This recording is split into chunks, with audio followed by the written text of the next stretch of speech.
డబ్బులు ఇచ్చినప్పుడు. ఒకరోజు రమేష్ తనకు ఎంతో నమ్మకమైన స్నేహితుడు సురేష్కు కొంత డబ్బు అవసరం ఉందని చెప్పడంతో, నమ్మకంతో డబ్బులు ఇచ్చాడు. అవసరం తీరిన వెంటనే ఇచ్చేయి అని చెప్పాడు. కొన్ని రోజుల తర్వాత రమేష్ తన డబ్బులు తిరిగి తీసుకోవడానికి సురేష్ ఇంటికి వెళ్ళాడు. కానీ సురేష్ మాత్రం చేతులు చూపిస్తూ, ఇప్పుడు నా దగ్గర డబ్బులు లేవు, కొంచెం సమయం ఇవ్వు అన్నాడు. మరో రోజు ఇద్దరూ టీ దగ్గర కలిశారు. రమేష్ మళ్ళీ తన డబ్బుల గురించి అడిగాడు. నాకు కూడా అవసరం ఉంది, నా డబ్బులు ఎప్పుడు ఇస్తావు అని ప్రశ్నించాడు.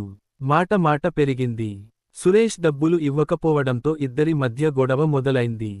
చివరికి ఒకరి కాలర్ ఒకరు పట్టుకునే పరిస్థితి వచ్చింది. పంచాయతీ విషయానికి పెద్దది కావడంతో గ్రామ పెద్దలందరూ కలిసి పంచాయతీ పెట్టారు.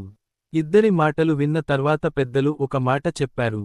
ముగింపు మెసేజ్: డబ్బు ఇచ్చేటప్పుడు నమ్మకం ఉండాలి, కానీ లెక్క కూడా ఉండాలి. స్నేహం కోసం ఇచ్చిన డబ్బు చివరికి స్నేహాన్నే దూరం చేయకూడదు. డబ్బు పోవచ్చు, కానీ మంచి సంబంధం పోకూడదు.